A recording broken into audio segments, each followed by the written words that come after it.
foremost, want to give all praise, honor, and glory to Yahweh, Ba'ashem, Yahweh Shai, Ba'ashem, Ba'ashem. I want to give double honors to our Apostle Elder's Great Millstone, who teach very well. But we like this truth from and sanitation out there to the hopeful elect, continue to preach this word in our truth, faith, and sincerity, man. And here we are again to prophesy against this wicked kingdom of America. And just like the elder was talking about earlier, niggas are too occupied in other things instead of being occupied in prophecy. Prophet Shai, what if we need Ezekiel? Not Ezekiel, Salaki, it's Sirach. You got Sirach, the 39th chapter, man, because prophecy is jumping off the page now. You know, earlier this week, your brother's been looking at the news. Putin said it's not no more meal drop anymore, man. It's got to the point when the tension between Ukraine and Russia, the tension is too high to be resolved now, man. Ultimately, that's going to lead into more and more wars, which is a part of what? The prophecy that the Lord have set up. You know, the child brothers got it. Go to the book of Sirach, or Ecclesiastes 39:1. And he that giveth his mind to the Lord the Most High, and is occupied in the meditation thereof. Yeah, it says he that keepeth his mind to the Most High and is occupied in the meditation thereof, because ultimately these people give their mind unto this world, man. Give their mind to adultery, women, money, cars, clothes, and hoes, basically an unfruitful spirit. And then ultimately end up dying, now y'all want to be sad. Which ultimately, that's the fruit that you produced from the beginning. You got it, bro. God, it says, we'll seek out the wisdom of all the ancients, and be occupied in prophecy. Yeah, it will be occupied in prophecy. So these are the main things that we're talking about, man. The prophecies of the Lord. Now let's see what's a part of the prophecies of Yahweh Ba'ashem Yahweh Shai. The Lord cutting this place out.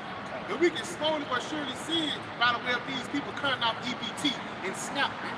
That's a part of the Lord making his words faithful and true. Prophet Shai, brother, can get Isaiah the 3rd chapter. If anybody got something, come get it. You got it? Yep. Isaiah 3:1. For behold, the Lord Yahweh Ba'ashem Yahweh Shai host will take away from Jerusalem and from Judah the stay and the staff, the whole stay of bread and the whole stay of water. So the Lord said he's going to take away the stay and the staff away from Israel. Now when you go into that staff, that's something that can hold you up, man. Or something that's a comfort, because there is a such thing called comfort food. But guess what? All these different type of luxuries that you was born to accept here in the West is going to soon be taken away, man. And it's going to be two decisions that's going to happen once those luxuries be taken away. Either you're going to trust in Yahweh Ba'ashem Yahweh Shai, or you're going to trust in your own self and your own damn mind, man. Because ultimately the Lord's been ready to fuck these niggas up, especially the niggas that don't want to hearken into prophecy, man. Because Israel as a whole is out of order, because ultimately they don't want to come out of the rulership of the prophets. Niggas want to do their own thing. That's the reason why it's a 150th Magic City Classic. That's the reason why it's a 56th Super Bowl. Because ultimately these people don't want to come under the subjection of righteousness, man. And the only solution is that is fire, you know, and the flood of fire, for lack of better words, to let these niggas get out of here, man. Good job, brothers, guys. I got you. You got it. Ezekiel 4:16. Moreover, he said unto me, Son of man, behold, I will break the staff of bread in Jerusalem, and they should eat bread by weight and with care. This is pretty much going into ration. And you're starting to see people line up in food banks, all right? You got long lines lined up to get a piece of bread, man. That you can get on like 1 or 2 items. That's ration right there, all right? Now, that's what said that you could bring that down. Verse 16. Moreover, he says to me, Son of man, behold, I will break the staff of bread in Jerusalem. Oh, Ezekiel 4. Yeah, because it's the same thing. It's the same thing. Hey. I had 16. Hey, that's good, man. But that goes into what they each nigga. They go what? Go tell the secret to the South. If you was gonna go try to hit Walmart, try to hit these particular areas or whatever that you frequent to go eat or whatever, keep it to yourself, man. Nah, you want to go take it to the world and let the world know. You want to go ahead and let the enemy know what you're trying to do.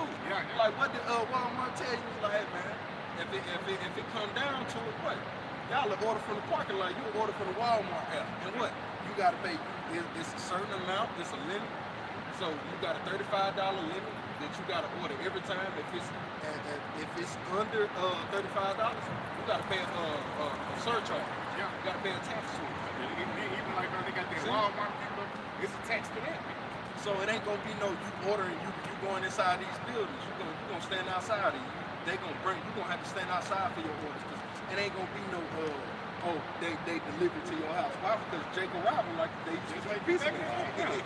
Hey, but that's the spirit, because it's gonna get to a point, because even niggas on social media, they been playing about it, but everybody remember Don't Be a Menace to Society. In the scene, he said, I'm gonna try to grab everything and run. And that's gonna be a reality, man.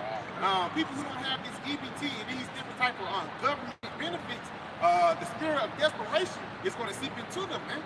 And that spirit of desperation is gonna cause niggas to steal. And what's that's gonna cause? For the military to come out of here, man. Papa Shot, a brother can look up that word desperation for me. Get what you finish what you got. It's a morning, man. Oh yeah. Yeah, you get it. You said GMS to go to me, bro. I got you. You got me this? You got it. Ezekiel 4 and 16, moreover, he says to me, son of man, I will break the staff of bread in Jerusalem. He says, they shall eat bread by weight and we carry, and they shall drink water by measurement with expenditures. Yeah. Yeah, pretty much, hey, like we wanted to, man, you got Jake complaining on TikTok and different social media sites about them being stripped away from their life support, but they really don't know that this is coming from Yahweh Shem Yahushua. That's through the left hand. Esau, who was pretty much said to cut this shit off. All right, spoke about how we were fed from the face of the serpent, book of Revelation, but the serpent is going to take all that away, man. Right? And Jacob's petty. What is it? Luke 21:25. For the lack of resources, now you don't know what to do. So what are you going to do next? You're going to resort to stealing, looting, riding, violence, giving Esau a reason to come down and get that great rap. See, you're falling right into the traps which these devils have made for you, man. You don't even know it. See? It's going to be eating fearful. Like when you open a bag of chips, you know, when it's a family, you don't want nobody to know you got a bag of chips. Nothing to hear you pregnant in that bag, they're going to come to your door, man. And take this shit. That's the time we should come into. Perilous time. See? That's real quick. The word desperation in Merriam-Webster, first definition, loss of hope and surrender to despair. Loss of hope and surrender to despair. This is loss of hope, man. So niggas are gonna lose themselves when they're hungry, man. Because ultimately, Yahweh Shem Yahushua is gonna hit you like nobody else hit you, man. You're not yourself when you're hungry, man. So again, that's something, you know, niggas can go without box. You know, niggas can go without the brand new clothes and shoes and shit like that. But you cannot go without eating, man. And once we see, you know, once the last piece of pork chop gets sold from Walmart, you niggas are gonna pull it out. Second entry, it says a state of hopelessness leading to rashness. That's what I want. That's the Webster. Read that again, huh? Desperation in the Merriam-Webster. A state of hopelessness leading to rashness. Leading to rashness. Now, when you go into that rashness, for lack of better words, just to sum it up, you're gonna be in a state of a brute beast. Because ultimately, you're gonna, it's desperate times calls for desperate measures. It's gonna get to a point when people are gonna run out of food. Then ultimately, they're gonna try to go to the pets. Then the pets, all pets running out, the cats running down in the alleys and shit like that. Then you get to a point where people are gonna start eating people, man. But ultimately, you know that the Lord prophesied that, even in Deuteronomy, the 28th chapter, even says that too. What? You shall go to the enemy for the want of all things. So once this enemy take this food away, what's going to be the reaction to the nation of Israel, man? Motherfuckers who for the McDonald's, Chick-fil-A, these different chemicals, which actually get you hungry, man. Once these chemicals hit your body, you ain't eating in a couple days. Ultimately, this guy's going to come with the seed hill, man. Yes. This is ultimate goal is for you to take this so you can really trust him. Give me what you got, bro. It is Isaiah 36:6. Lo, thou trusted in the staff of this broken reed. Yeah, it says thou trustest in the staff of this broken reed. Then the Lord said he's going to take away the stain in the staff. So you trusted in a broken staff, a broken reed, a broken system, because guess what? This system wasn't really meant for Jake, man. This system wasn't really meant for Israel, and I hate to see a nigga trying to make it here, man. Because ultimately, you know, at the same time, you deceiving the people will ultimately lead you in a bad state with the Lord. Read it again from the top. Yeah, it says Isaiah 36:6. Lo, thou trustest in the staff of this broken reed. On Egypt, whereon if a man, it will go into his hand and pierce it. It will go into his hand and pierce it. So you trust the food system.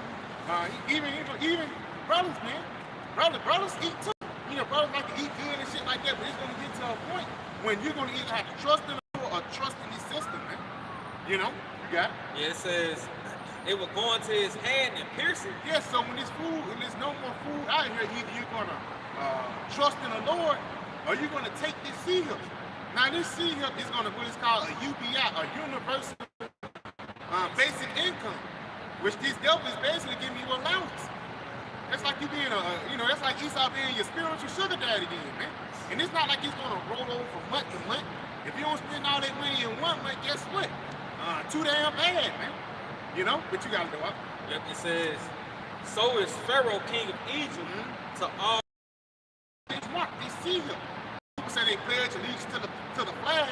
A part of your ultimate pledge into this wicked beast system is you taking your seal in your right hand and in your forehead. You know? Come on, you got I got an article for you. This is with theguardian.com. Americans brace for food stamps to run out. The greatest hunger catastrophe since the Great Depression. Get Lamentations, the 4th chapter, bottom of the shop. You got to read that one more time, bro. It says, Americans brace for food stamps to run out. This is America's brace for, and that's like when you brace for something, you see the pain coming. You got it? The greatest hunger catastrophe since the Great Depression. The greatest hunger catastrophe since the Great Depression, man. Now when you go into the history of the Great Depression, it's a beautiful history, man. The economy crashed, and ultimately, a lot of people was, struggling, for the lack of better words, man. But it was a sense of, prohibition, and automatically it was still a few gold coins and things like that laying around. Guess what? That shit ain't gonna happen this time. Because you know what? This system is backed up by the petrodollar, man. But you gotta read it. My add to you real quick, going back to the depression, because back then, you had people who plow the land, plant, supply themselves, resources. And each time you got people who are completely dependent on the system. The grid, DoorDash, things being brought to them, they're convinced, with the system that snare people. So in that time of system collapse again, they're not gonna have anything going on. Because they don't know how to supply themselves. Yeah. Something on that? Just looked at it, says nearly 42 people, so like nearly 42 million people in danger as federal government shutdown continues and SNAP funding to end November the 1st. Yeah, and again, that's really next week for real. For lack of better words, November 1st hit. But a lot of people depend on this government official. Again, you going to the enemy for the one of all things. But it's going to get to a point when Esau's going to put you in the snare, man, by putting this corrupt in. What you got? Yeah, really, that's almost like 1/3 it ain't 1/3 of America, but that's a great portion of America's population. So 42 million people being pushed to the brink of destitution. Hey, they're gonna make some rash decisions, as the definition brought out, as the brother brought out earlier. It's gonna reap evil benefits to you people. It's gonna create bad times. Alright? I got this here because without an answer, because you people haven't sown any righteous seeds towards Yahweh. Everybody wants to say the reason people think that, hey, I'm not worried about that. I have a personal relationship with God. I have a one-on-one. Yeah, right. Man. How many times do you really pray? Like how many times do you really subjugate yourself? And do you take the low? Do you suffer? If I make, how many times do you think about the wrath ahead? So without you actually putting in you putting forth that effort of Yahweh Shemel Shah, knowing that this is the individual that's gonna save you in that day. Fear cometh about, man. That's why these females that already came, as brothers were saying earlier, these females are really on TikTok, on Instagram, talking about like, look, man, hey, these snaps don't hit. Hey, this money get low, I'm selling it. Yeah. Hey, yeah. That thing finna be for the low. Hey, my man, if a brother with a girlfriend, man, hey, it's gonna be the perfect time, man. He done found the wife out there, a good thing. Isaiah 4:1. So, if that you could bring that, this was going to come into effect, man. Bro, speaking on, this is going to be really ready to give it up, man. Because we coming into desperate times, man. yeah, but these people only have a carnal vision. Hey, I'm just adding back to what the brother said. These people only have a carnal vision of how to move forward. They don't have a spiritual understanding. They don't have a spiritual vision. If you bring this out, Bobby, just have No, I got it. Okay. No, I got it. This is Proverbs chapter 29 and verse 18. It says, where there is no vision, people perish. But he that keepeth the law, happy is he. So these females and these men thinking that sowing into the flesh is going to actually get them some type of benefit because I'm going to need modern day currency. I'm going to need now currency. That now currency is only spiritual, man. This physical currency, the scriptures told us that what? That the means they should not regard silver nor gold, man. I got this. Just to land back and look at it, brother. This is Wisdom of Solomon 17 and 12. For fear is nothing else but a betrayal of the succors which reason offer. So the succors that Jake is used to is exactly what the brothers have been going into. The EBT, the SNAP, the alimony, the Social Security, not for child support, alimony. These things, these are succors within our society. The ability to sue someone. Oh yeah. That's being taken away, man. The ability to say, hey, you're infringing upon my personal rights. Yo, my civil liberties. No, those are being taken away, man. Esau's taking those away to a point that these people in the state of fear. So now women are telling you live in 3D in real time, hey, yo, come November, I'm selling. That's fear, man. There's nothing else but fear. You can try to glam it up, you can try to romanticize it, and you can try to trivialize it as much as you want, and you can try to make it as comical as you want. But it's the truth, man. These people are at their wits' end. Ultimately, these people gonna get home. These gonna get to a point. People are gonna be in that ancient mindset. Because all these modern things, as well as even technology, they're gonna be taken away. When the EMT attack and all these different things, people ain't gonna be worried about Facebook. You know, bitch, you know she ain't got no real good skills. She ain't got no people skills or something like that. The only skill she got is playing between her legs. You know? Now, hold the question. Oh, man. You said, secure the reasoning room. Yeah, secure the reasons. Yeah. If I may, Isaiah 33 and 6, because this is the true reason. It says, and wisdom and knowledge shall be the stability of thy times, and strength of salvation. The fear of the Lord, Yahweh Shema shines his treasure. And if I may, yeah, this is the true support right here. It's weak reasoning by the way of the Holy Scripture. Going back to that Proverbs we just brought out, that law, that word law goes in the body of prophetic teachings. So it's these prophetic teachings that gives us true reasoning and that gives us stability of mind to know how to carry ourselves in these dangerous times that we're coming into. And already have started, it's already started, right? But it's going to increase. But it's going to be the Holy Scriptures that are going to keep us stable in mind, Lord, when we're part of that precious help. See, brother can get Proverbs 22 and 3. Because ultimately the Lord, like the brother just mentioned, things are already starting, man. It's like you in the midst of a battlefield with your hands waving, man. Look at me. You asking to get shot while the wise is hiding themselves, man. God, brother Scott. This is Proverbs 22 and 3. A prudent man forsaketh and hideth himself. Just like he was mentioning, man. Wisdom and knowledge being the stability of our times. You know, we ain't finna, it get to a point where brothers go back there every day basis. They get to a point, we ain't finna fuck around, man. Ultimately, because we're too close until the curtain call, man. We're too close to the end. We ain't finna go around and celebrate with these niggas down in the Magic City Classic, man. You got it, bro. But the simple pass on and are It's punished. just what the simple pass on and are punished, man. And a lot of niggas are simple, man. Especially a lot of niggas amongst Israel. Look at Captain Cesario. World War III is popping off, and you on damn a podcast and really they making jest of you. Now we know the scriptures say whether roughly paraphrase, whether exalted or debased, the word of the Lord get out. I forgot Paul said that. But at the same time, roughly paraphrase, man, you want this truth to come out and our true faith and sincerity, man. You don't want to have to water down this truth so you can make everybody else feel pleased. Because they asked this guy, they like, do you want him to be persecuted? He had to go back on the scriptures, man.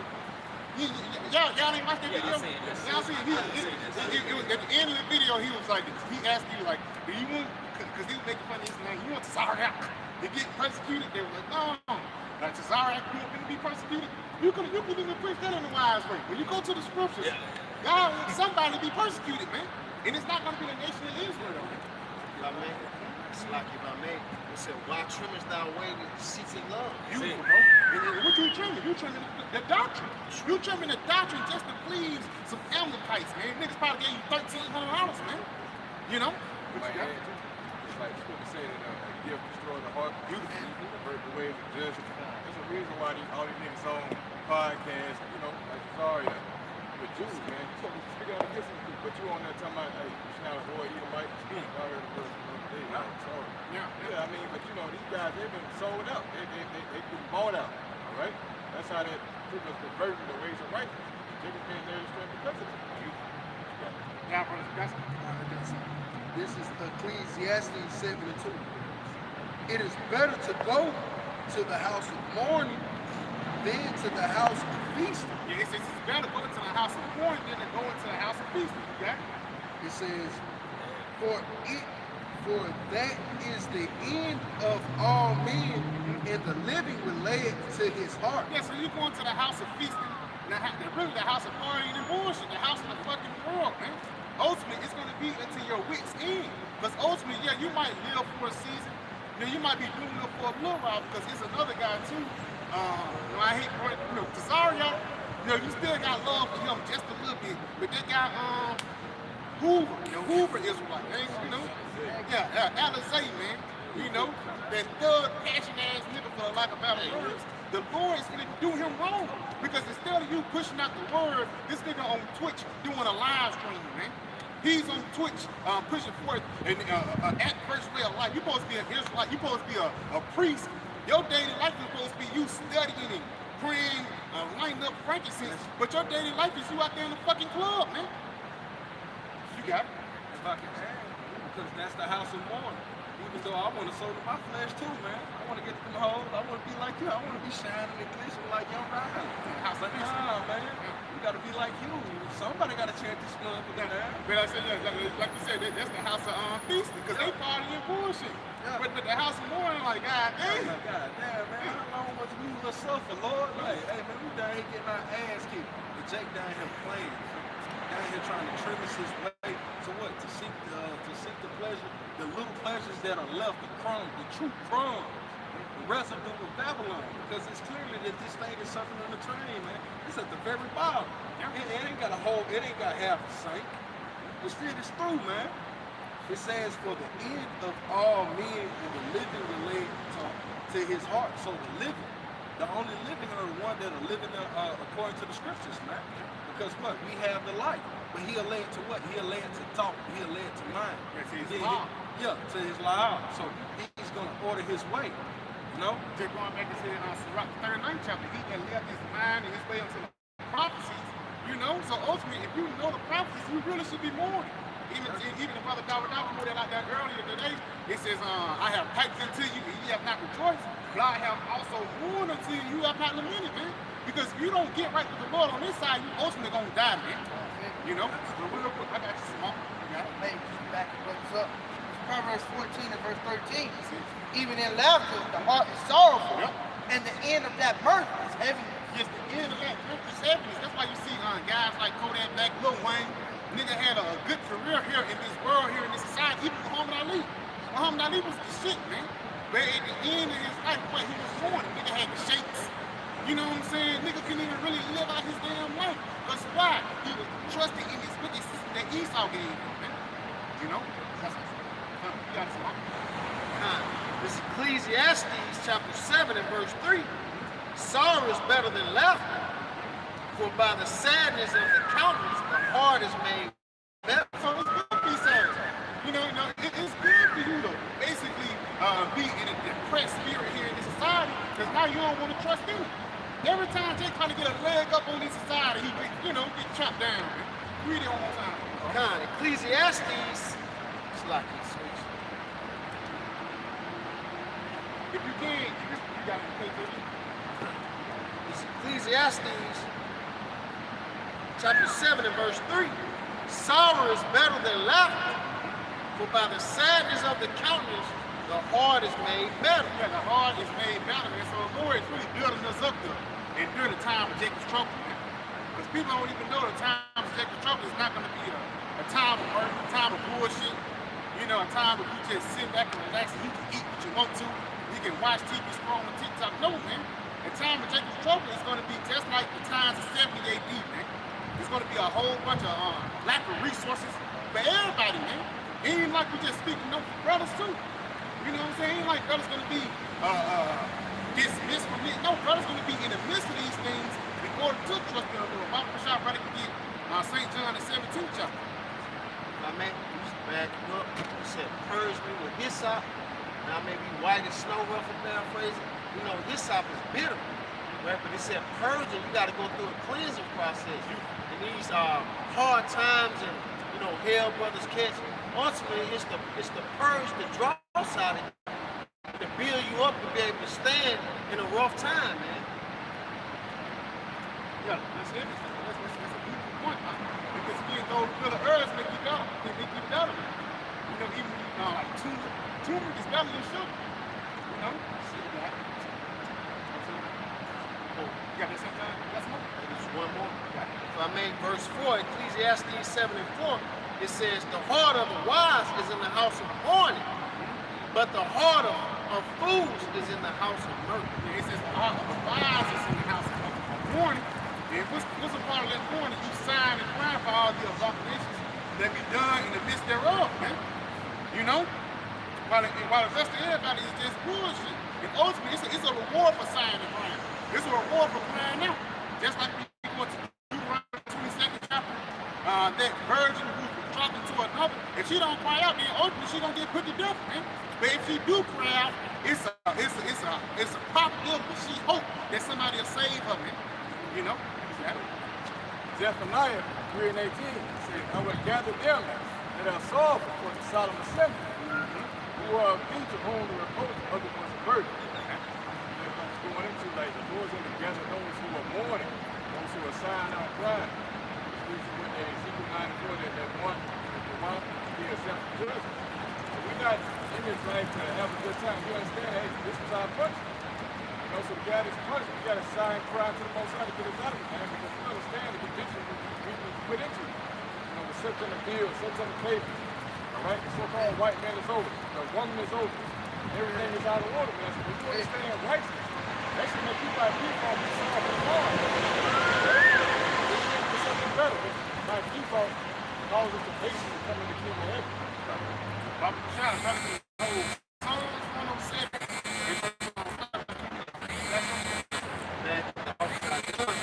Ezekiel chapter 9 and verse 4, when he quoted, and the Lord Yahweh Shah said unto him, go through the midst of the city, through the midst of Jerusalem, and set a mark upon the foreheads of the men that sigh and that cry for all the abominations that be done in the midst thereof. Now, when you go into the word Shema, or that word mark, it goes into the Shema, which actually means what? Exempt from judgment. So the men that sigh and cry, they're going to be exempt from the dangerous things that's coming upon the planet Earth.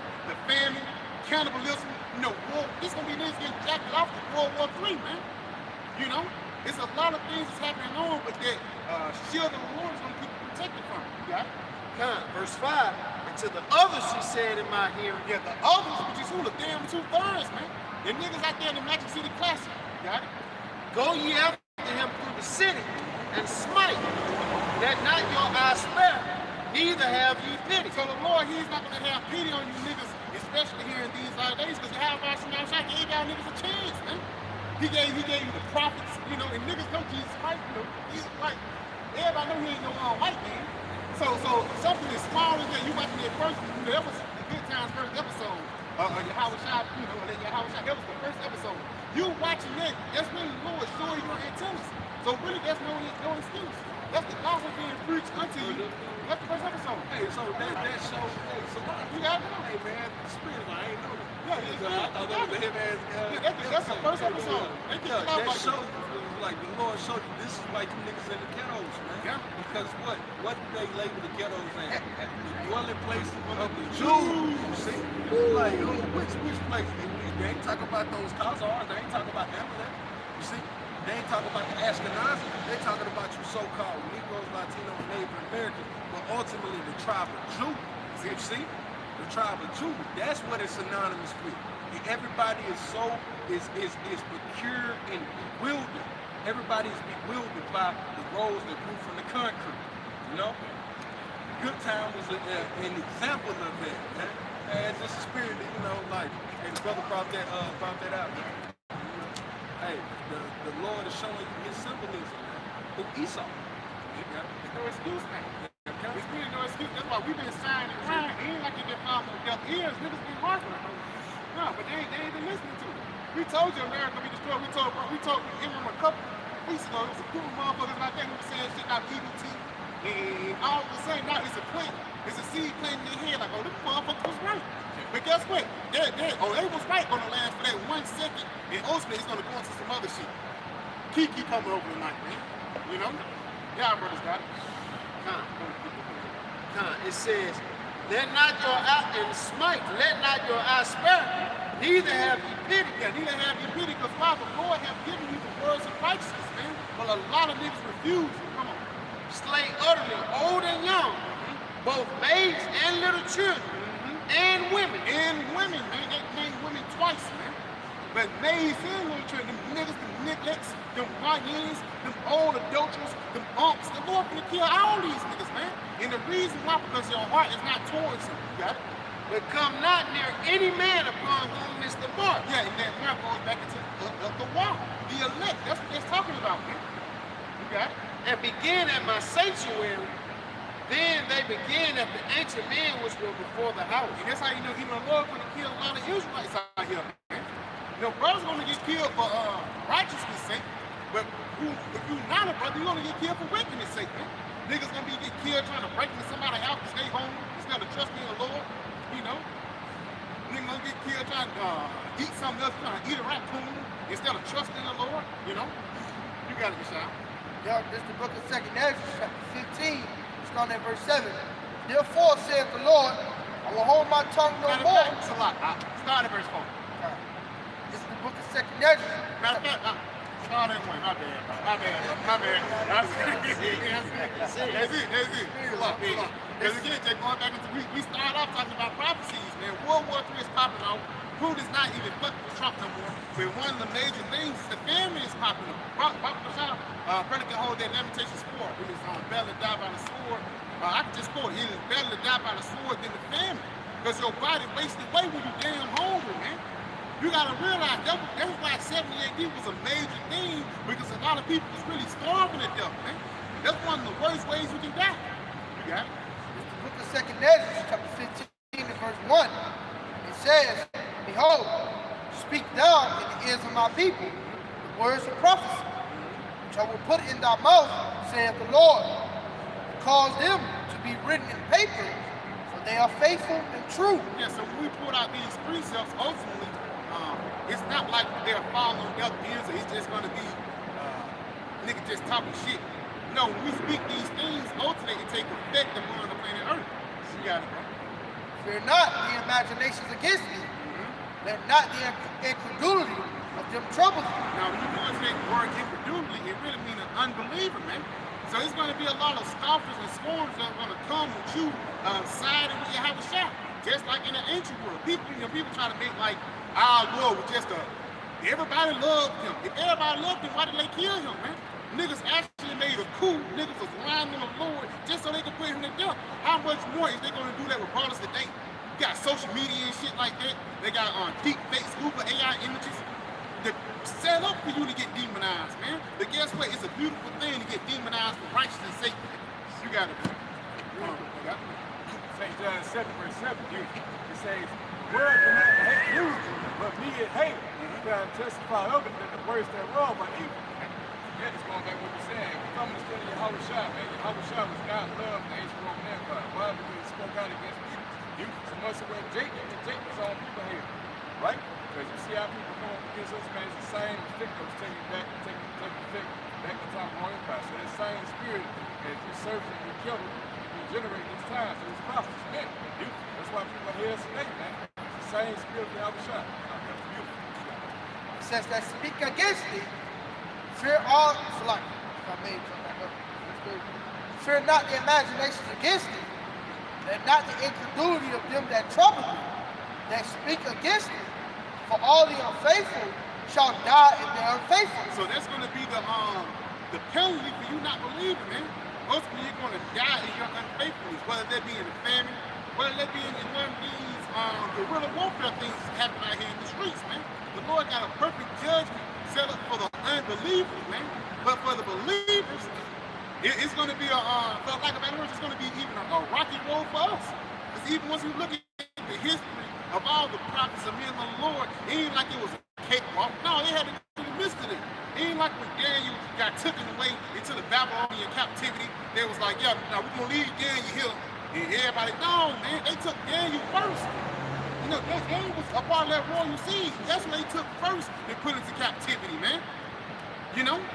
So who they're going to try to get first in this time? When you read the book, Behold the Pale White Horse, they already mentioned before 2 weeks they push out that different, before 2 weeks, they put, or 2 to 4 weeks before they push out that system or that way of life, they're going to try to break in brothers' homes at 4 in the morning. That's written in the book, man. You know, you got it. Verse 5, behold, saith the Lord, will bring plagues upon the world, the sword, famine, death, and destruction. Yeah, the sword, famine, EBT, death and destruction, man. And that sword is going to tap into the famine too. Because once people are hungry, you know, instead of nigga getting robbed for a pair of shoes or nigga getting robbed for 50 bands, niggas want to get robbed for food now, man. Niggas gonna have all that money on them. Like, nah, give me those Doritos, man. You got it? It says, for wickedness has exceedingly polluted the whole earth, and their hurtful works are fulfilled. And that's the fulfillment of what? Job 9 and 24, man. That the scriptures was fulfilled when Esau got into power. But ultimately, when this guy finna get ready to push forth this beast system, because you gotta realize, even over there in China, they got their social credit score. Over there in the UK, they just starting to prep up this digital currency. Now, they're not this digital currency, but this digital ID. It's over like 10,000 people that's already sealed over there in Sweden. This is the Lord really prepping the end. Like, you got a stew, you cutting the onions, you got the meat in there and everything. So the Lord is throwing in all the ingredients for our salvation. You know, because we're gonna have to be saved from these different things, man. You got it, bro. Therefore, saith the Lord, I will hold my tongue no more as touching their wickedness, which they profanely commit. Yeah, because ultimately these niggas are walking around like it's not no higher power, man. Niggas don't have, even Israel as a whole, bro. That shit sad to see Jake move without standards. You know what I'm saying? And ultimately Jake just trusting in Esau and think he's gonna take care of you for the rest of your life, man. Not knowing that this nigga is finna get ready to take your ass out. You got it? Neither will I suffer them in those things in which they wickedly exercise themselves. So the Lord's not gonna suffer the LGXYZ niggas adultery, NBA young, but the Lord ain't gonna sit back and let this shit run throughout the planet Earth because Yahweh Shai know that this is the representation of death, man. Because this is not the doctrine that's coming from the soul of the Israelite. This is not a doctrine that's coming from Yahweh Shai. This is a doctrine that's coming from the so-called white man. There's a reason why NBA Youngboy is the #1 hit artist instead of a gospel singer. Well, if everybody love the Lord, why the gospel don't ever break the top 10? Yeah, come on, man. That shit. If everybody love the Lord, why gospel ain't the biggest thing out here? You got it. Behold, the innocent and righteous blood cried unto me. And again, going back to the Ezekiel 9 and 4, that righteous sign and crying for all the abominations that get done in the midst thereof, man. Because it's sad to see Edomites on power. It's sad to see even our people. You see an older Jake shucking a giant for a white man. It's sick out here, man. The ultimately the Lord, he's going to make everything right. You know, because he even tells us that surely you're turning the things upside down shall be esteemed as the potter's clay. So the Lord's going to get ready to make things right, you know? You got it, bro. And the souls of the just complain continually. Yeah, we complain continually. Even when you talk to a brother throughout the week, man, how you been? Huh? You know? There's a Babylon, like, you know how it is. That's just at the least. You know, those other brothers see some judgment, you know? Brother had a bad week. Brother let you know, put a curse. You know, make sure y'all put up y'all curses too. You know, not you can put a curse on the individual. Make sure you put on curses upon Babylon, man.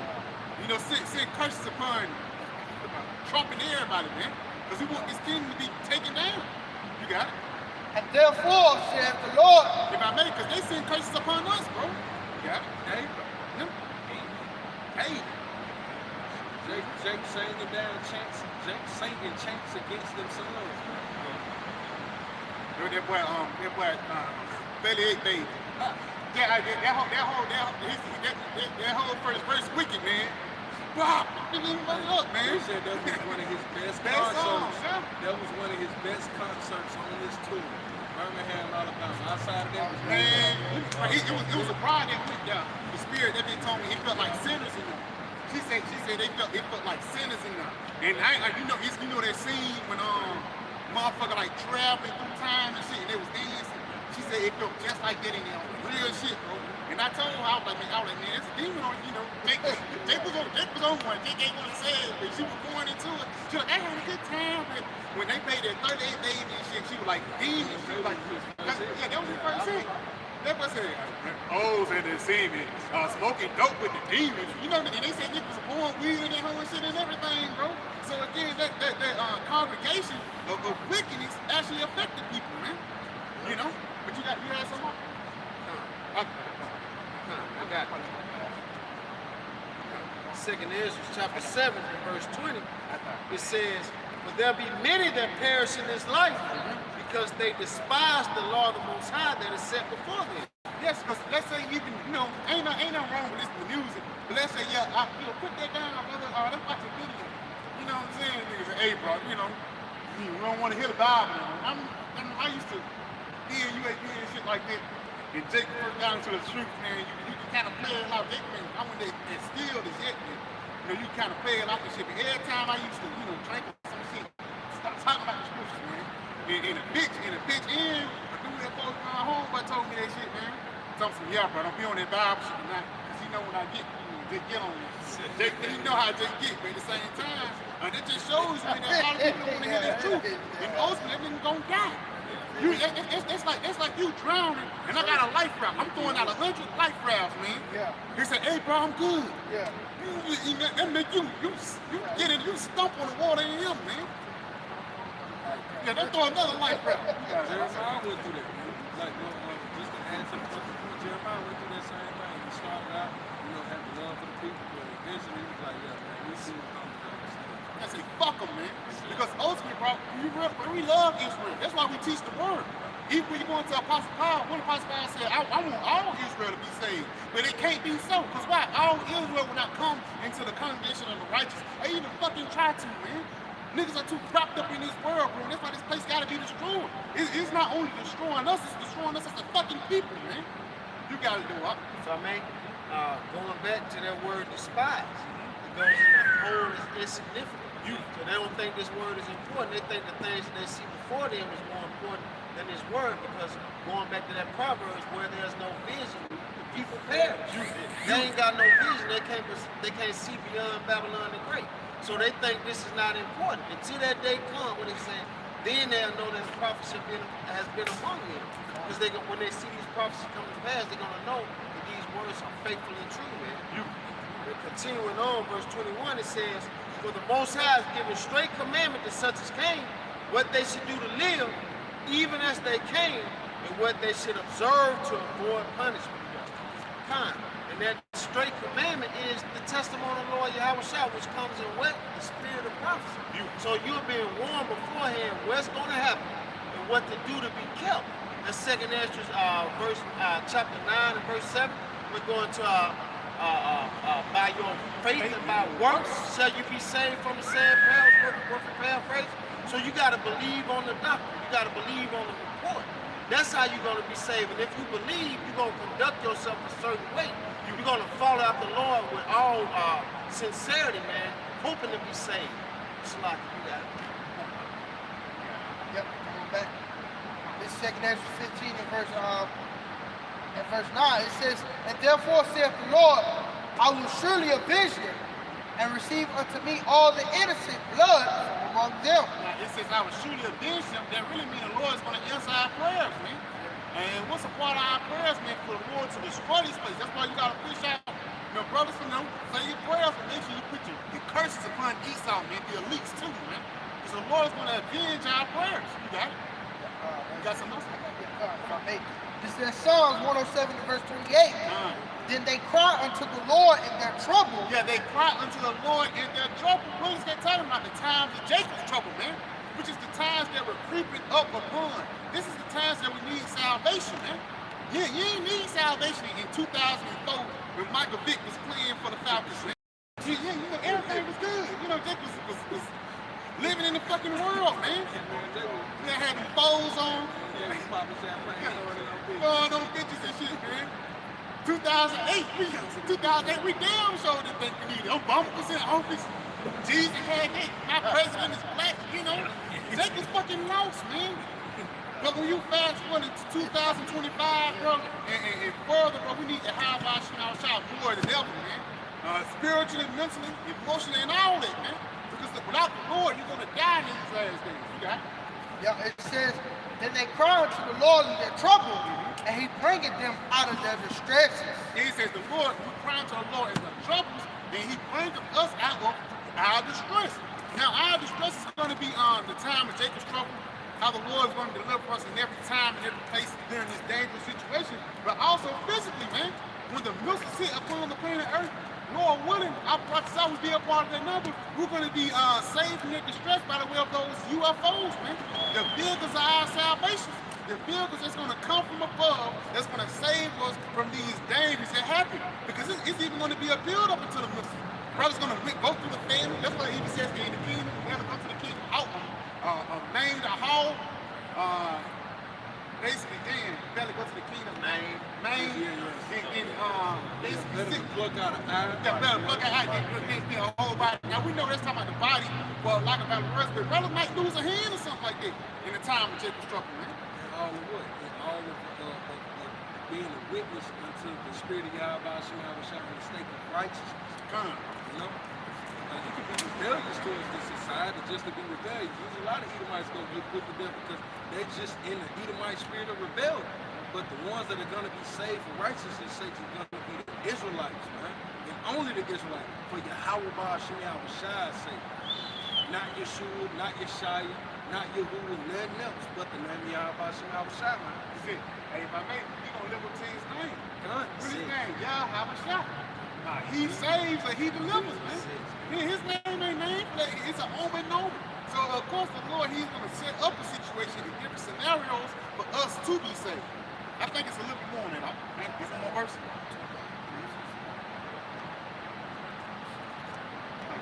Look, 29. It says, he maketh the storm a calm. Yeah, he maketh the storm calm. So even when Esau comes down having great wrath, the Lord's gonna make that storm calm, man. The Lord is going to make you have a peaceful mindset for a lot of better words in the midst of that danger. Just like when you go into the story of Elisha and his servant. Elisha's servant bugged out, man. Look, what's going on? But when that storm came calm and the Lord opened his eyes and he seen what was, I'm good, man. And that's going to be the same thing with us today.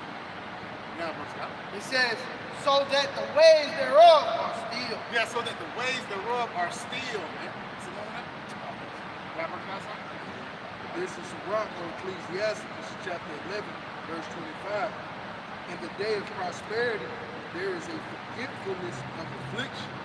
And that's what's going on now, man. Jake done forgot that, hey, man, this same guy that brought you from child slavery. This same guy that gave you gator baby, derby stove, took you through the crack epidemic, took you Puerto Ricans through that through the sterilization period of the 70s and 60s and the 80s. This is the gap. You people forget. So this is the day of prosperity, like the brother was going into the early 2000s, man. Hey, man, shit, it was a beautiful time, man. I was there. Yeah, I was there. Yeah. Came up in the 90s. The 90s was hell, but hey, man, it was still beautiful times because, hey, you had family, you had that. It was a more wholesomeness, It was still that sense of, camaraderie and family that was still there. That's absolutely gone, man. You you Jake sitting up there, you Jake chasing a false dream. That's an old high, you know. That was your first high. You got it in your childhood, man. You still chasing. Shit ain't coming back, man. That might be one of them slingshots. You chasing like that's why we chasing for something harder now. It's like we chasing for a harder hit, and the only thing that hits us like that is the spirit, is understanding, it's knowledge and the wisdom. This word, as the brother said, man. All right, it says in the day of prosperity there's a forgetfulness of affliction. So Jake done forgot the hard times, man. It says in the day of affliction there is no more remembrance of prosperity. I'd have damn near forgot it, brother. Brothers know what I go through. Hey, I know what brothers go through. Hey, man, it ain't as sweet as it used to be, but it ain't gonna be. It ain't as sweet as it is now. It won't be in the future. That's the sadness that's coming to these people, man. Really, it's gonna get so bad that you don't care what the future looks like. You just want to be there. You see how bad that is? The brother always, the brother go into it from time to time. And speaking of those Jakes, those two lepers, brother, hey, but those two lepers, they was like, death was the common thing on planet Earth. Death is gonna get so bad that you people are gonna, as long as I don't see death, I don't care how the future looks, man. So if there's a forgetfulness of the life that was, it's like, I just want to be a part of the life that is here. You see how bad it is that you go through slavery. Ask our people. That's how Jake is here to stand here today, man. You see? That you gonna humble yourself, man. But that only comes through the spirit of Yahweh Shem Yahushua. He's the one that creates these situations. That's why the Lord said there's a forgetfulness. You see? The Lord can make it so bad, it's like, man, it's wrong for me to even think on good time. That shit ain't never coming back. I'll jump down and pass it back to the brother. It says the affliction, because we're in that the affliction of the hour. All right? It says the affliction of an hour maketh a man forget pleasure. They're gonna make shit can change overnight. You know, for a lot about it, especially for a lot of these rappers and anybody, man. Money can crash, they can zero out your account and things like that. This shit can go bad. You got it. Ecclesiastes 12:1. Remember now back created in the days of thy youth. Evil days come not, nor the years draw nigh. Thou shalt say, I have no pleasure in it. Yeah, pretty much going to what the brother doing, man. Like, hey, we didn't brief on the report foretells evil. So while we're in our youth, we got to grow up in the shoes when we're born and retool all over again. And we got to keep this at the forefront. Remember the wrath of the Lord. That'll keep the way from that docile, comfortable, merged spirit. And you see Jack in, man. They don't really anticipate the famine coming, the economic collapse, the money drying up, and being snared. Right? But we do. It goes on to say, while the sun or the light, or the moon or the stars be not dark. It was a metaphor for this truth. It's a representation of light, right? You need light to get out of darkness. You can give that to this truth. It says, nor the clouds turn into the rain. In the days when the keepers of the house were troubled, the keepers of the house represents the economy, man. You look at the economists that really knows what's going on. They know that, hey, America's time is ticking. That balloon has pretty much blown up to the point of no return. And eventually it's going to pop. That's your economic system. The dollar collapsing is dollar what, 37 trillion in debt, something like that. Eventually it's going to pop. Then what? Like we was talking about at the beginning, the Great Depression. People losing their jobs, losing their stability. Fuck a damn snap. You lose your job, your money, everything, your resources, your house, cars. It's going to be compromised, man. So what are you going to do then? It says, and the strong men shall bow themselves, and the grinders cease because of their feet. You had the grinders go into your jobs, man. There should be no more work for Egypt. It's a head, branch, no tail may do. AI taking over a lot of shit too, man. Yeah. And Amazon, talking about replacing with 600,000 jobs. All right, with AI. See that? AI is taking over. It says the grinders cease because they are few, and those that look out the windows shall be darkness. So there's going to be no hope for America. Those who are looking out for something good, you're not going to find it. This is what we want to think about, man. Hey, either come into the light or we remain in darkness. We're disappointed. All right? When the dollar crashes, the economy fails. Yeah. And it's like you, again, like you just, man, when you say you're disappointed. It's going to be a beautiful thing to see you niggas who trust in America get burnt, man. Because you thought this guy was going to be on top forever. You know? Just to finish off on the second Israel, how means rock around Ecclesiastes 11:27. And in his deeds, and in his end, his deeds shall be discovered. So that affliction that the Lord is going to bring you into, these bad times, these judgments, is what? It's indicative of the life that you've led, the life that the Lord had placed you into. You're an evil individual, man. So hey, man, this is a judgment of the wicked. So you should stand as a forever memorial monument to what? The judgment of evil. And this is what happens when you live a wicked life against Yahweh Shema Shama. Standing in light. In your last days, man, for you to tell that to Daniel, man. If you're going to stand a lot in salvation, or you're going to stand a lot in destruction, because when you read up on it, it says some shall awaken to everlasting life, and some are going to awaken to what? Everlasting damnation, man. I got it. All right, I'm going to bring this out. This is 18 and 10.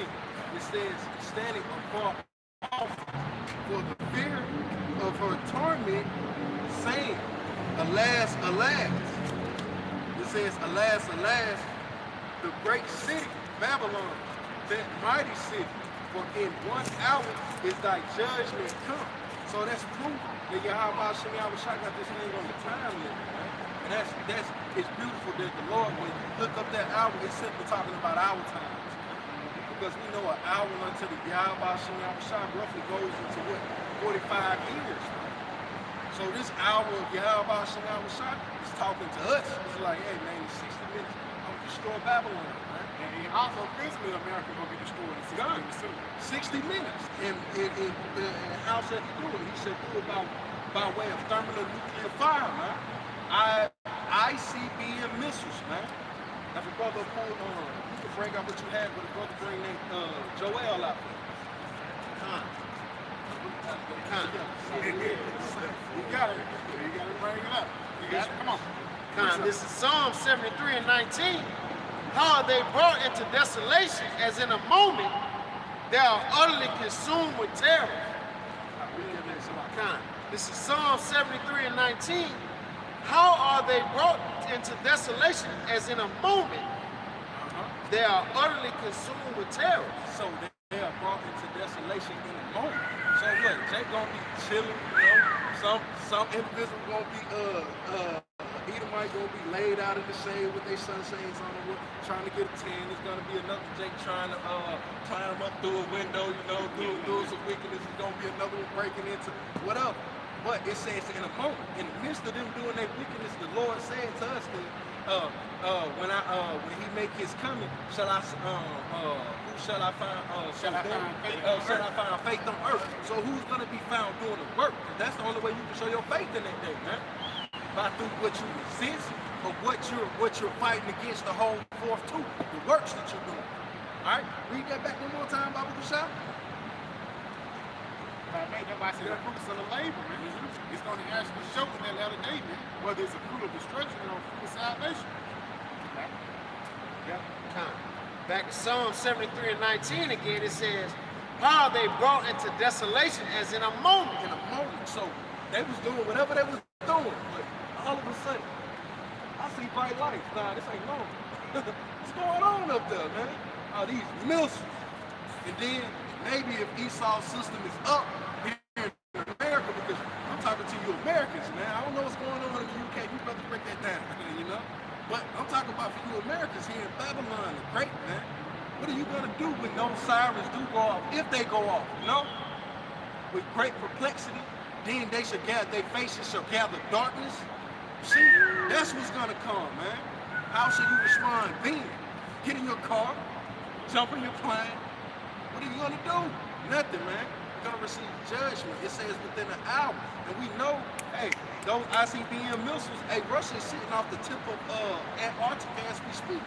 He's at the cusp of Canada, at the very top, man. He got naval ships right there. He can touch America in 15 minutes. It's no problem.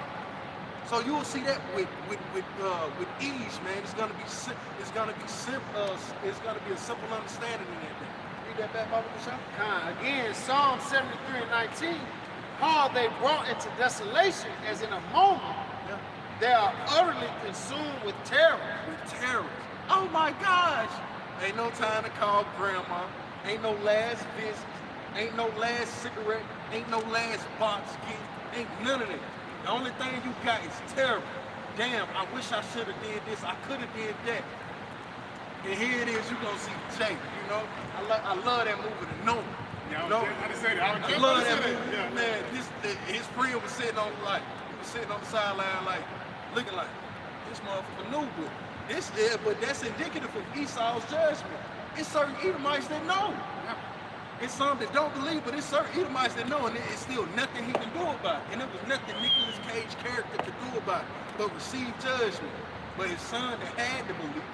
See, hey, the Lord was with him. You want to say something? I said spirit heavy because in scene, it was like one thing to do was get together and hug and shit like that. That was it. But it was the next people, the child and the daughter, they was really starting to like it.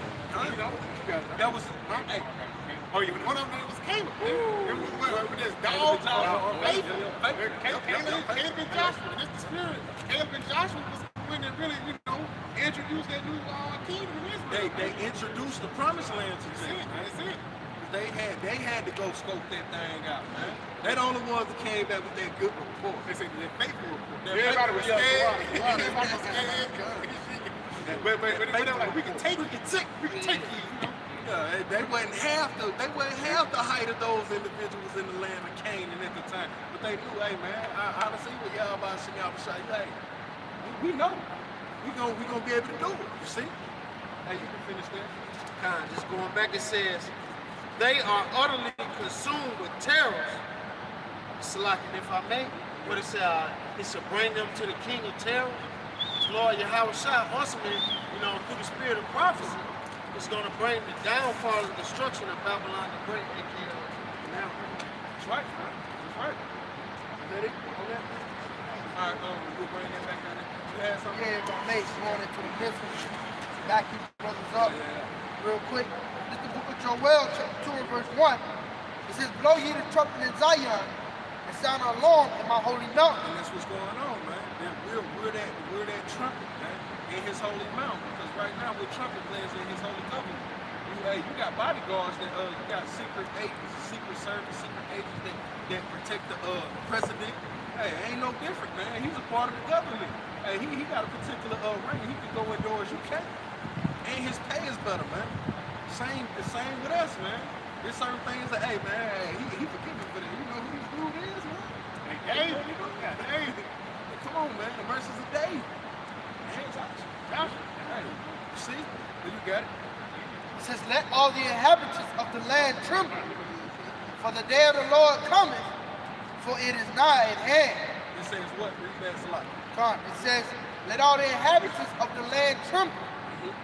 We're the inhabitants of the earth, so we're in trembling, man. That's why also we're on the forefront, putting our lives on the line, understanding we're moving on faith. We're taking that leap of faith because the Lord said that what?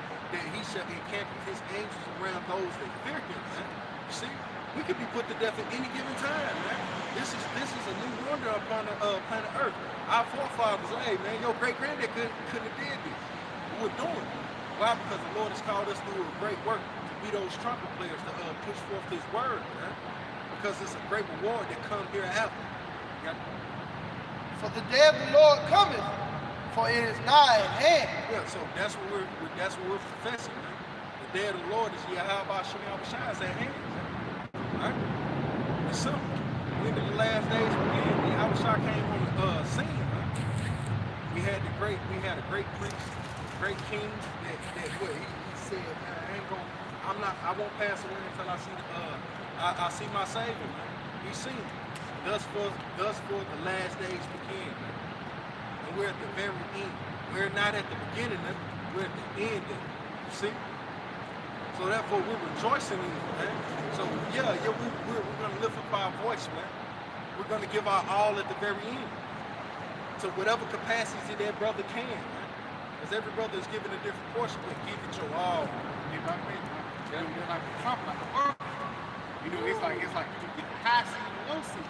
But guess what? Once you play them motherfuckers together, it's harmony. It's something like more disobedience, man. His brothers, they got the tools, brothers, they got the drums and things like that. But ultimately, when all brothers come together, ultimately, they're harmonious and range with these speaking out. You know? What you got?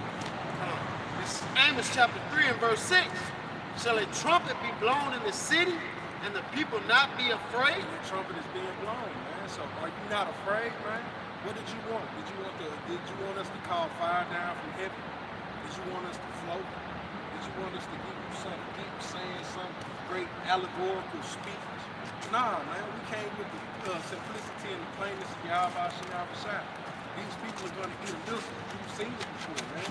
Look at Nagasaki and Hiroshima. You people are gonna starve. Look at the many famines that you see before you to this very day. You gotta look at Africa. You gotta feed Africa, feed the kids. Look at Venezuela. Look at Brazil. Look at Gaza. The Gaza Strip is your most recent example, man. So, hey, to this day, Deontay Wilder, man, is simple like this. It get to the point, I seen the video, it was a little girl, her fingernails, man, over there in Gaza, and we got to the point, you can see she was nibbling on the skin of her fingers, man. I'm telling you how bad it's going to get here, man. Look like shit, hey, man. Hey, yeah, that's a symptom of having hepatitis A, man, the lack of growth fingernails. Whatever. Hey, that's how bad she that's how hungry she is, man. And she's willing to eat the growth of her own body, her own flesh. You see? Eventually she's gonna see that's null and void to eat on yourself. She's gonna look to eat on another individual if she has the strength. See? What you got? Continuing, it says, shall there be evil in the city, and the Lord Yahweh by Shema Shai hath not done it? That is the very example we just expressed, man. Is that not evil? But had not the Lord done it, hey, he could rain chicken down from here. We've seen him. We've seen him give us the mountain of heaven for us angels bread. So these evils that are done in the earth, hey, the Lord done it, man. We've had examples of Esau actually collecting now in a box. And I want to say it was over in one of those, it was in England land, it was like in Scotland, Ireland, one of those little Sweden, it was one of those like offshoot areas, it was kind of pleasant, so to speak. The Lord rained manna down in this place, and it came down for like weeks at a time, just for it to become a phenomenon for this example to get out to us. You know, they actually put it in a box and they saved it to the next morning to actually show the people like, this is what the Bible is talking about. And it was gone, man. You see? The Lord has the ability to do these things, man. Why am I bringing out this example? Because I believe and the Lord he led me to the store. This ain't of us at this point, man. Jake got to accept his life. He got to fall into it, man. If a brother could get that in the days, the last chapter, last verse, 12th chapter, last verse, Bible show. In our life. You had any more to that? You got verse 7, it says, surely the Lord Yahweh by Shema Shai power will do nothing, but he revealeth his secret unto his servants the prophets. So the Lord is going to reveal his secrets unto his servants the prophets, and we've been given these secrets, man. Lord willing, hey, we've kept these secrets all the way down until now that hey, it be beneficial unto us and to the 1/3, the elect of Yahweh Shai's nation. Read that back, Baba Bashar, one more time. Amos 3 and 7 again, it says, surely the Lord Yahweh by Shema Shai power will do nothing, but he revealeth. Surely, without a shadow of a doubt, before I do anything, I promise you, I'm gonna let you know this. This is the most important thing. I'm gonna fill you in on the nitty-gritty, the in-betweens, every time, in the meantime, in between times. You know, I'm gonna fill you in on it, but this is the most important thing I need you to know right now. Because this is the end-all, be-all. Because I know this is what you're searching for. This is why I'll be kicking your ass generation after generation, lifetime after lifetime, reincarnation after reincarnation, to get to this point. Read that one more time. Again, Amos 3 and 7. Surely the Lord Yahweh by Shema Shai power will do nothing, but he revealeth his secret unto his servants, the prophets. The bulk of this understanding of Yahweh Shai is that salvation is for the Israelites, man. To receive this glorious inheritance, you're gonna catch in whether you be of the elect or of the 1/3, man. Everybody must pay a price, whether you be a woman, man, or child, man. everybody, when people say, you gotta go before that judgment seat. You can put that motherfucker right now. You right here with the water. That's beautiful that the brother said it because it's for you women that very few women that follow the brothers, man. Hey, your brother, the man of the Lord that you tether to, man. Hey, deal with it, man. Hey, that is needful and it's beneficial to you in the sight of Yahweh Shem Yahushua. Because he could be way worse than that. Way worse than what the Lord is giving to you as a man.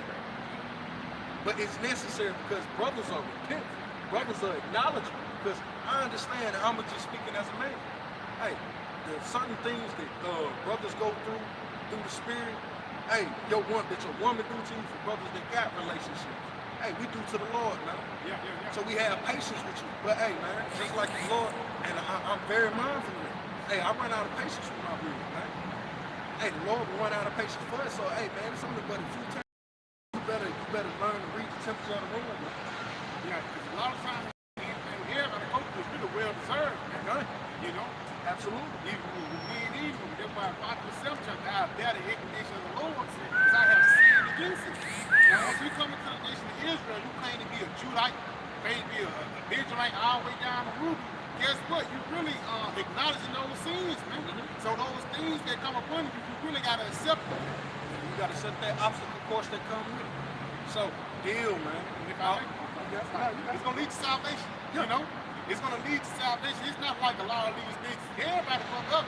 Everybody falls short of the glory of the Lord and things like that. And everybody go through shit. But at the same time, what the Lord really want to see is you trying. You know, a lot of niggas ain't even trying to be righteous in this lifetime. You know? My last thing. This one thing about a bride. Like you can see a bride, you know, you can see she ain't all the way there or some shit, but you can see her trying to please you. You know, whether she can't do it for real or like that, but you can see she making an effort to get right with you, man. And that's the same thing we do with the Lord. That's why we come to the Lord the same way, because that's how the people came to us, man. You know, because everybody got to a point where you got on the bride or some shit like that. She came to you, and you're like, let me rub your feet, baby. But at the same time, the Lord did that to us, man. How the Lord rubbing us down right now? They give us that knowledge, man, that wisdom, knowledge, understanding. But you got to back before, for example, she washed the dishes. They may not always be all the way clean, but she tried. Yeah, she tried. But if I made it back it up, this is Proverbs 24, verse 16. For a just man falleth 7 times and rises up again. Beautiful. But the wicked shall fall into mischief. But just man. So what is that? That's a sincere heart, man. Hey, we all go off, man. And if you truly sincere, you recognize that, and you will never disregard his life. Yo, I'm flawed, and that's how the Lord set this flesh up to be. So now we move forward. It says a just man falleth 7 times, but he getteth up again. So he's constantly trying, man. That's King David. That was a spirit after the Most High own heart. That was a man. A spirit after a man after the Most High's own heart. No matter what he did, he didn't want to do it. And even though he did, he tried to do his damnedest to make up for it, man. And it wasn't on no brown noser because he understood that this is my whole duty in the first place, man. You see, it's just the order of things at this point, man. We're falling into the order of who we are. We're falling into our lots, man. It's simple. I'm not questioning this. Whatever hell Yahweh Shem Yahushua got set for me, hey, Lord, bring it. And I say that humbly. I don't say that with pride. Hell, man, the Lord, we all deserve death, man. But it's simple. The Lord is showing his mercy, and I believe in it. So I expect it like a female. Here it is, and she knows you can lay hands on her hand and feet daily, man. But, hey, it's going to get to a point in time. It's going to be some good times, okay times, some great times. And then what? She going to speak out of turn again, man. We do. Like the Lord ain't did his thing for us. Yeah. What the fuck, like, you know, real bucket. It's like, nah, I gotta spank you again, man. And then you say, did not help. Yeah, man. You going to the scripture and say, did not break you out of Egypt. You know what I'm saying? They're like, you get a problem reminded what you did for her. The Lord give us reminders, man. You know, about what he did for us and he saved us from. But that's the beauty of this shows you the poetry of your life. We flowing through the spirit, but it shows you the poetry of Yahweh Shem Yahushua, the songs that King Solomon wrote, the songs that King David wrote. It shows you the beauty of Yahweh Hashem Yahushua, and how all things are likened unto together, man. How we're that beautiful bride in his eye. We got to push towards that mark, man. Despite what the world, despite the hell the world may give us, man, we still got to continue on that. Yeah, quote unquote, for lack of better effing words, man. We have to be a bride or die for Yahweh Hashem Yahushua, man. You got it? This is the book of Isaiah 62 and verse 5.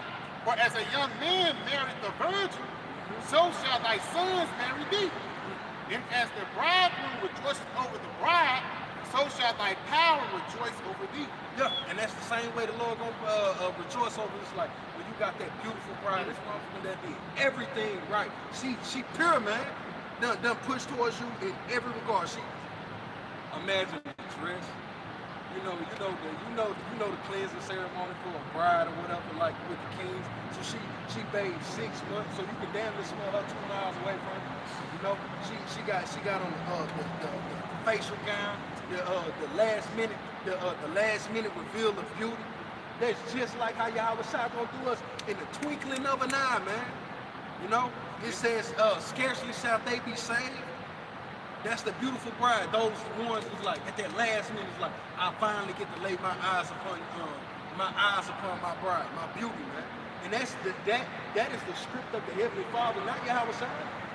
That's the script of the Father. Like when Yahweh Shai come deliver us, or when we be of that number, it's gonna be, hey, he did it with quick, but it was just that time.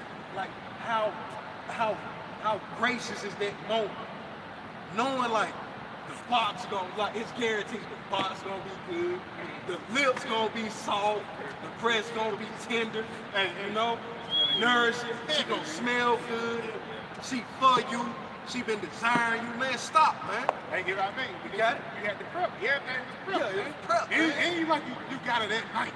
No, man, it was a whole progress before y'all actually came together, man.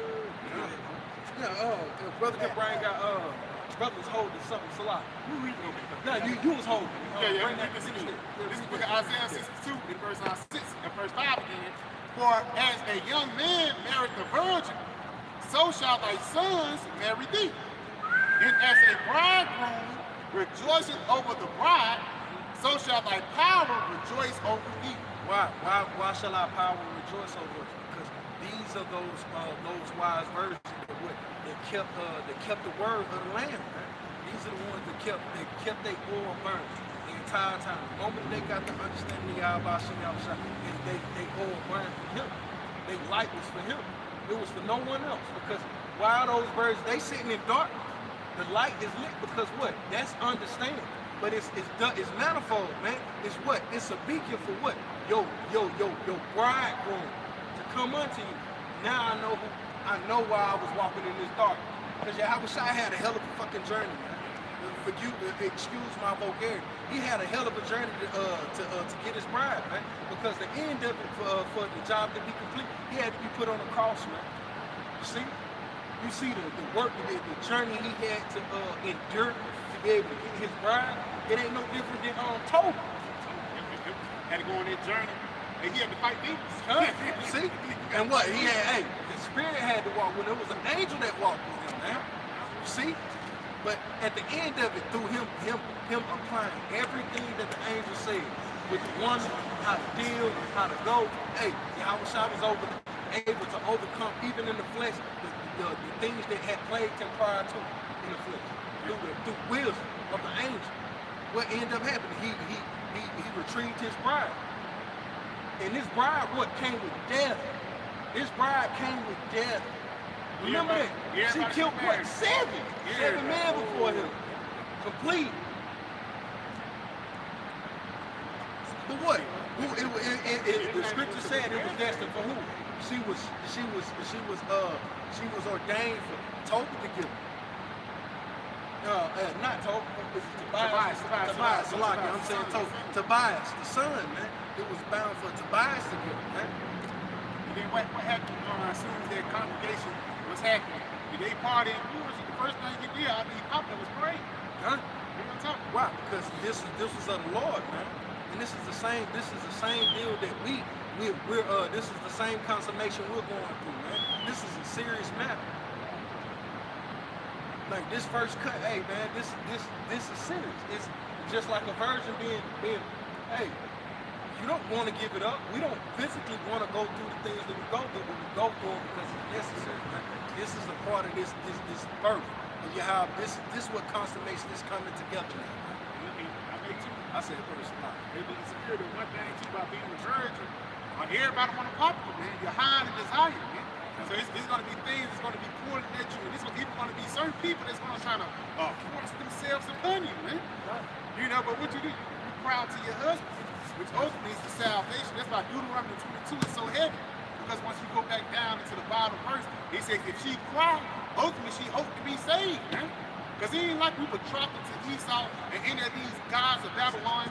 Because once he goes to young boy, his tour called Mouser. Once you go into Mouser, that's actually an ancient demon from the Babylonian times, man. So niggas went to that concert and was so invested in young boy. Guess what? They got popped by Mouser. Not knowing that Yahweh Shemal Shai is not looking at you as desirable anymore, man. You know? Yeah, that's right.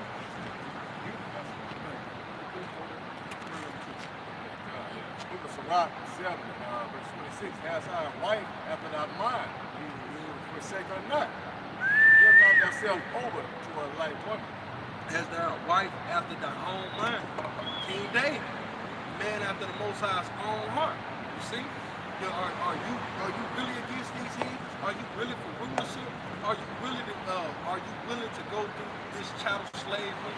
Are you willing to go through being called a byword or proverb? Are you really willing to go through this to be called my bread? Read that back, Bible Prashad. Sirach 7:26, hast thou a wife after thy mind? Question mark. Hey, forsake her not. Yeah, because she went through all of this. We went through these things, man. And what? The elect, they was ride or dies with Yahweh Shemal Shai. So that's a woman after that's a wife after your own heart, after your own mind. Just like King David was towards Yahweh Shemal Shai, man. You see? It says forsake her not. So don't forsake this woman. That's the same understanding that we have with Sophia. This truth, this knowledge, wisdom, and understanding. Forsake her not. She wants the same things I want. Hey, I want revenge over my enemy. But I want it to be right. I want multiple wives, but I want it to be in order. I don't want to have to look over my shoulder. I don't want to have to pay for it. You know? Like, damn, hey man, Sophia, understand me. I think I like you. Scratch that. I know I love you. So I gotta do the things to keep Sophia around. So forsake her not. Hey, so when Sophia go to acting up, this is the only problem. It's like, hey man, hey look, hey. She said I can't go out tonight. Hey, I ain't going out. You know what I mean? Like, you know all those stereotypical 90s sitcoms that you watch? Or the husband being a simp to the wife, and he's sleeping on the couch for real? I never understood it. I was like, fuck, bitch, you sleeping in the garage. You telling me to sleep on the couch, you sleep in the garage. If I don't put you in the doghouse. But nah, we like that. You're a 90s sitcom father. You a simp for Sophia, man. And we good with it. We good with it. Yahweh Shemal Shai has built us in that way, man. Like, man, hey, when it comes to Sophia, hey, Sophia called. Yeah, Sophia called. So, brother was holding that, because that was that. You got it up? Yeah, Sirach 7:26. Hast thou a wife after thy mind, forsake her not. Give not thyself over to a light woman. So don't give yourself over to these other doctrines, these other philosophies, man. Yeah, these get rich quick schemes. Hey, we got brothers in Forex. It works for him, man. But it don't work for you niggas. Why? Because it's get rich quick. Before that, you was trying to be an Instagram. You was trying to be a YouTube. You was selling bottles. You was on OL. You know, you was trying to get with your balls. You know? That was you people. It says forsake her not. So we ain't finna give ourselves into these other doctrines where it actually tells us, hey man, hey, it's gonna be salvation for the heathen. It's okay to have mercy on Esau when he the one who actually put the foot down on your neck, man. Like, nah, we ain't going out like that, man. Read that back one more time. Nah, because this wisdom is after our own mind. I actually have a vision of why is the Lord showing us planets and stars and something ain't out there greater or grander to explore than what we have on planet Earth, man. I want to understand it. You got it? Book of Sirach, Ecclesiastes 7:26. Hast thou a wife after thy mind, forsake her not. Give not thyself over to a light woman. So I ain't gonna give myself over to these weak doctrines because the understanding of Yahweh Shem Shai is giving me is grounded. There's certain things that we abstain from, we stay away from. And because of that, that has kept us from being blown away and being tossed to and fro by every wind of doctrine. You see, our minds are not wandering like these people of the world do. We good, we solid, man. It's for us to not to chip away.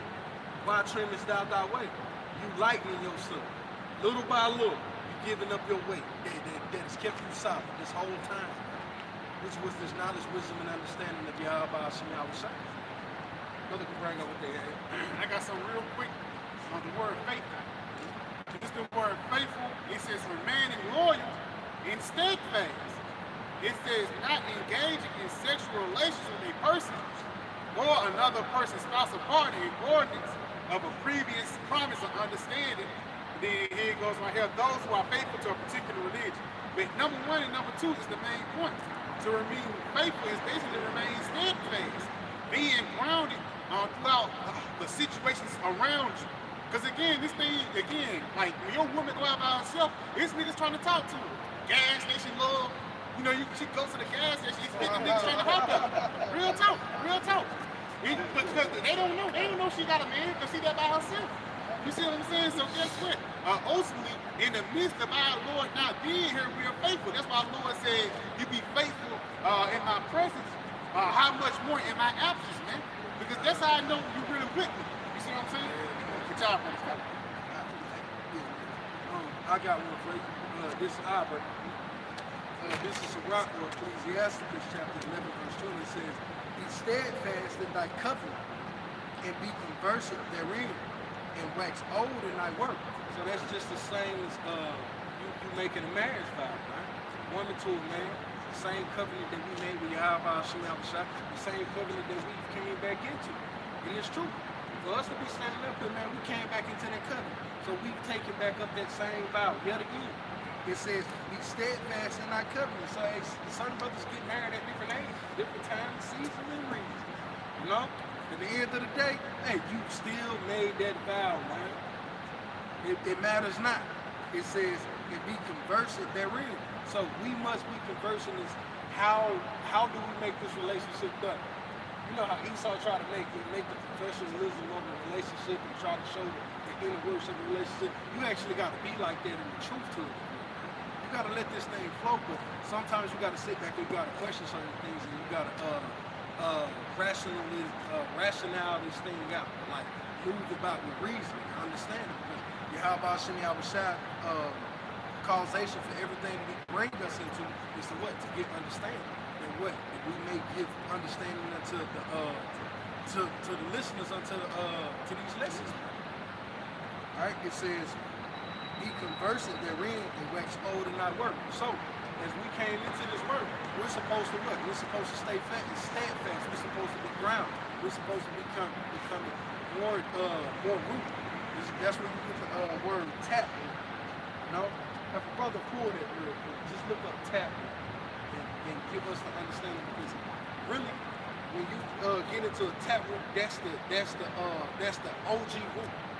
You see? The Lord is building the OG root in us, and He says wax old. So be prepared to stay here, like a tree.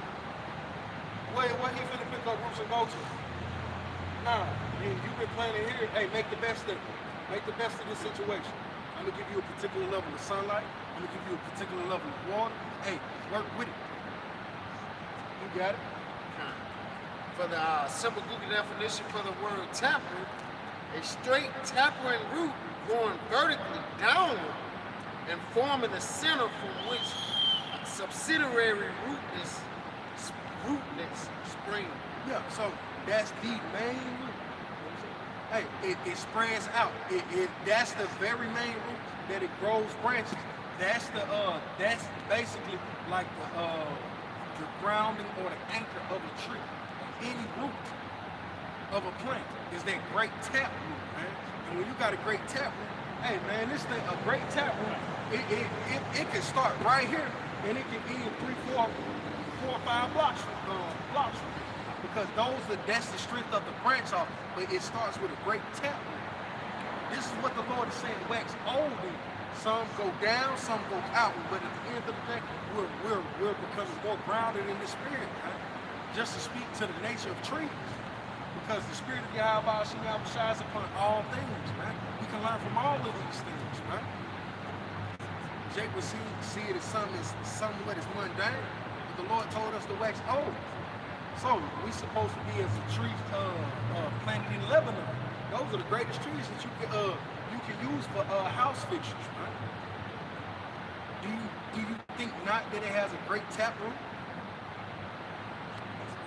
Okay. Colossians 2 and 6. As you have therefore received Hamashiach Yahweh Shai, the Lord, so walk ye in him, rooted and built up in him, and established in the faith, as you have been taught, abounding therein with thanksgiving. It says abounding therein, man. So you got to be steeped in this understanding. I ran across a Jake, and I remember Jake called the name of Yahweh Shem Shai evil at one point. Now he calling on it, and I know he's just doing it through folly. You know, like he's about every wind of doctrine. He's not deeply rooted, as the scriptures tell us to be. Because when you become deeply rooted, just a part of the rudiment of what it is to be in this truth, you research. That's what our apostles and elders teach us through the spirit of Yahweh Shem Shai. How do we know that? Because the scripture says study to show thyself approved, right? Then what? That you should be what? That you should not be ashamed of your work. And it's not a check. You know what you're talking about. I ain't got to call this brother. I may not even have the scripture, but the Lord will have he bring up another scripture and break down the same point. Why? Because we're actually deeply rooted, man. That's how you have to be in this truth. And that's no knock to us, the water to the spirit of Yahweh Shem Shai, man. That he's bestowed upon us, man. That's what this thing is about. It's being established sincerely in Yahweh Shem Shai. It's certain things that I had no care for. History. I loved history, certain little secular history I wasn't for. But to be deeply rooted in it, you gotta venture over there, man. So your tap root gotta venture out. What it creates a more solid base. It's one thing for it to be deeply rooted in it just straight out, but the strength comes when it branches out. Those are the trade and the talents, man. Becoming uncomfortable. You know? That's what this thing is about, and the Lord is causing it, man. But it becomes disruptive to unnatural what's the lack of better words? It's like native species, species that are native to the environment. Like this is really a spiritual terrain, man. So you being a carnal-minded individual, like now, truth is springing forth, man. Like we're finna it's finna be a lot of bumps in the roads, man. It's finna be a lot of sinkholes. Why? Because nature is taking its course, man. Now bring that back out, Baba Kushai. Colossians 2 and 7. She says, verse 6 again. As you have therefore received Hamashiach Yahweh Shai the Lord, so walk ye in him, rooted and built up in him, established in the faith, as you have been taught, abounding therein with thanksgiving. With thanksgiving, being appreciative of it, man. Not being, damn, it's hot out here. I ain't never see a tree cry. I ain't never see a tree scream. So it dealt with the sun. It says what? Yep. It says, rooted and built up in him, established in the faith, as you have been taught, abounding therein with thanksgiving. With thanksgiving, man. So no matter what it says, be instant in season, out of season, being apt to teach and give the understanding of Yahweh Shem Shai. That's what this takes. That's what it takes, man. Brother had something? Oh, you got it. It says, as you have been taught, it shows you that you can't get this on your own. You got a lot of people coming to this Israelite thing, they try to seek it out for themselves, man. And the scripture outlines that you can't receive these prophecies. No private interpretation for man alone. You know, but you got to be taught by the ones who are set up. They go to our apostle building, man. That's the pecking order that the Lord Yahweh Shem Shai set up. All right, so following that order, that doctrine comes from them. That's what creates that deep root. A root is spread out to keep you stable, right? Because they come with the correct doctrine. Because it's just like one thing I've learned about old farmers, man. The oldest, simplest tricks that they learned in the beginning, it fares you well, man. You know, it's like being out on the farm and he's like, hey, man, you don't want to hit that with that shovel. You probably want to get a hoe for that. And you think, yeah, I'm gonna go in here with a shovel. And then you find out real quick, it's like, yeah, this ain't the soil for a shovel. This is the soil for a hoe. And now here it is, you two hours in, and you on your feet. You on your feet in the ground. But if you use the hoe, you focus. It's those simple understandings of this individual he begot this. He knows better than you. He began the ground before you did, man. All of this understanding, this wisdom that we have today was built by individuals that had a greater curiosity than what we had. Yeah, we got greater questions because he asked the more simple questions before us, right? So yeah, they become more complex, but it just shows the spirit of humility and order, man. Read that back one more time and we'll bring that out. Colossians 2:7, rooted and built up in us, established in the faith, as you have been taught, abounding therein with thanksgiving. It says, beware lest any man spoil you through philosophy, vain deceit, after the traditions of men, after the rudiments of the world, and not of the Mashiach. And that's what people get got. Just with this Christianity spirit is so heavy that everybody is PC to a degree. Even us, man. And we gotta play it because we understand that we're up under the circle. But you got people that's playing PC, and it's simply due to the benefit of gaining the bag, man. Every time I hear that precept, I think of Alice Ader, man. That's what happens when you compromise the way you have about Shana. I shall read that very end. It says,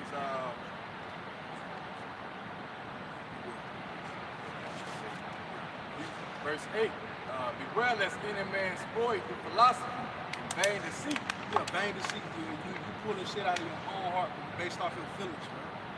Through philosophy. Yeah, this philosophy sounds great because you got a curious heart, you got a curious mind. Earth is flat. Now you out of the truth, idiot. But then you got another Jake over here. Well, they came with the Eve gene, and it does say this and it going to that. Nigga, the scriptures tell you science is falsely so-called, so you're not deeply rooted. There you go to another philosophy, right? The scriptures tell you that going into it, roughly paraphrasing, a whore is a deep ditch, a wicked woman is a wide pit. Is a pit, something to that degree, man. That's what these philosophies are, man. It always appeals to your physical and psychological nature, man. That's why I don't get into certain shit. Like, damn, that's a hell of a question right there. I click. I go to the next one. Why? Brothers ain't brought it to me either after Paul's elder spoke to it for me to get a spiritual understanding or a spiritual inclination towards it. That's why they give you certain movies or whatever, and it says what? Parental guidance. And they give you a rating. There's certain things, even as a man, at this age that I am, there's certain things that I just can't get into, man. But I know one thing you people can't get into, and this is X-rated, man. It's rated R triple X. It's the scriptures. You see? It's levels to understanding, man. And we got the grapes. And then it's levels even to understanding this. But you got it, you can finish it off. It says, after the traditions of men, after the rudiments of the world, not after Hamashiach. Yeah, so it said after the traditions of men and the rudiments of the world. So the traditions of men, they vary and they change, but the ultimate rudiment of the world that they want to push is the spirits are forgiving and that you should be nice unto everyone. That you should love everyone, despite there being evil done in the world. There's no balance. Love will conquer all. Nah, man. A way to beat a fire is to have a bigger fire, man. That's why you got a thing called fire lines, man. Like the way that we see balance, it really ain't the same way in the sight of the Lord. Yeah, we see fire and water, but the Lord got a greater balance than that. And I'm looking forward to seeing it. But these are the greater hopes and the understandings that we got. That was it on that. You can bring out what you had, yourself. I got some real quick just to back you up, how we can understand these different doctrines and not to go into certain things. Because brothers know not to eat pork. You know what I'm saying?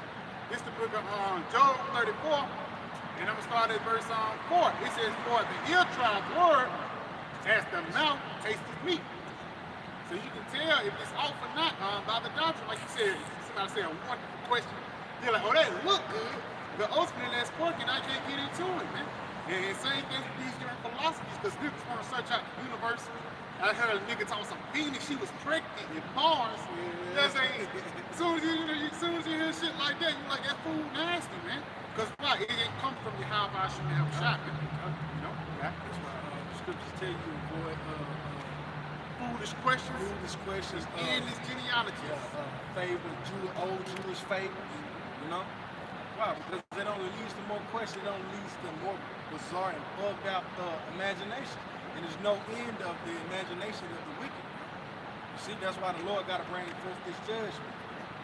And that's why you gotta really be thankful that you have the antennas up to diagnose it.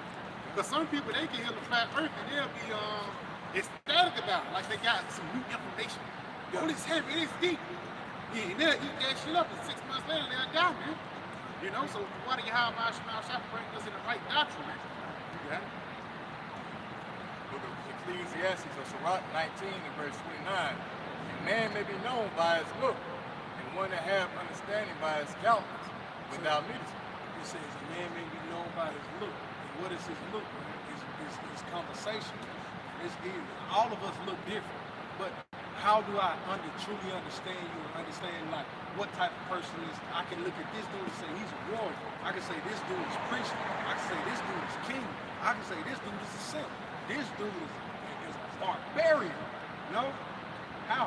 I understand it through his speech, through the way he carries himself. You know, the intangibles. And these are all the understandings of the spirit. How about Shah is giving us the inkling? Because you got packs of weirdos. And he didn't run into this weirdo like, it's weird. You know? He's like, home. It's like, I'm drawn to this guy. You know? But, yo, the Lord has given us the spirit of understanding, man. We're the truth. We have true discernment in these times, man. Even Donald Trump really can't kick it. Donald Trump couldn't kick it with us, man. Donald Trump would have you people.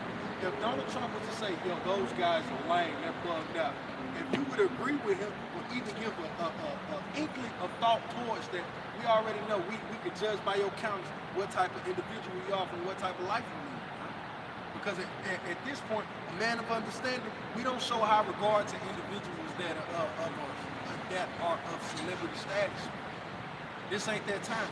We're light years ahead of you. Put it this way, we've been light years ahead of you people. But now we're just months ahead of you people. Because now the famine is coming up. A brother pulled that they should not regard the kings nor princes. Because we're already at that point, right? We're already at the point that, hey, what Donald Trump has to say about us and what he says that America should go, we know that that's not to be believed.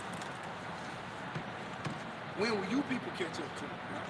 You'll catch up to it when all hell breaks loose and there's no answers to it. My scripture says, in the day of thy power, thy people shall be wonders.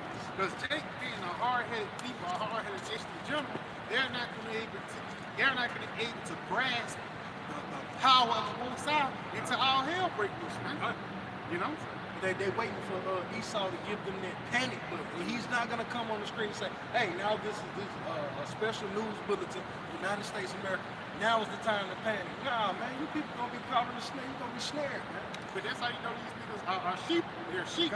They gotta be told what to do. If Esau, Yahushua coming back today, you know how many people believe if they had a news article about Yahushua on CNN, you know how many people they'll start believing and trusting in Yahushua? You know, because our people, especially Israel, they're meant to be led, ultimately. But they're being led by wicked power here in this lifetime.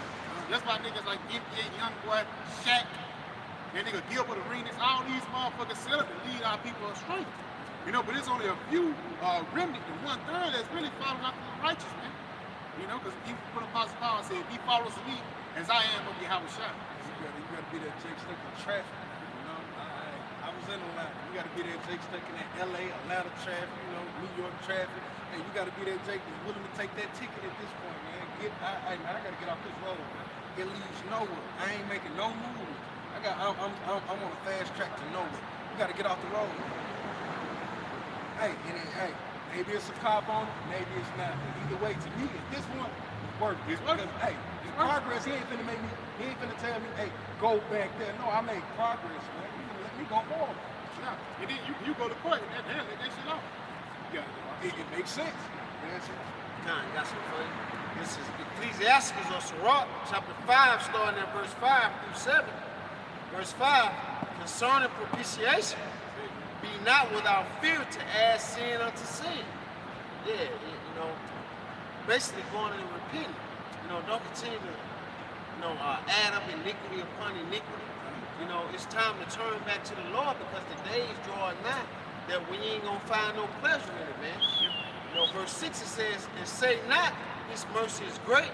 He will be pacified for the multitude of my sins. For mercy and wrath come from him, and his indignation rested upon sinners. And if I may, don't think that the Lord is just this, all God is all love. You can do whatever you want to do. You love, love the sinner and hated sin. No, the Lord hated the sinner because you're going against his will. So don't think you continue to do what you're going to do, and as long as you believe in Jesus Christ, you're going to be all right. No, it says his indignation rests upon sinners. Indignation goes in a righteous anger, man, which means he's going to judge you for what you do that against his will. But it says, make no tarrying to turn to the Lord, and put not off from day to day. From suddenly shall the wrath of the Lord come forth, and in thy security thou shalt be destroyed and perish in the day of vengeance. Yeah, and that's what's going on now. These people are looking for security. So with this November coming up, hey, these people are probably going to be put in a state of fear, maybe even for the month of December. But come January, they probably cut everything back on for these people. These people think they be in a good place, but then shall the judgment of Yahweh Shem Yahushua come upon these people, and thus saith Yahweh Shem Yahushua, you people will warn. But with that, Lord willing, this was an edifying camp. We want to end off by giving all glory, giving the praises unto Yahweh Shem Yahushua Shem Rakadash. Star apostles and elders at Great Millstone and teaching you well. Until the next time, Shalom. Shalom. Tonight. Peace. And blessing.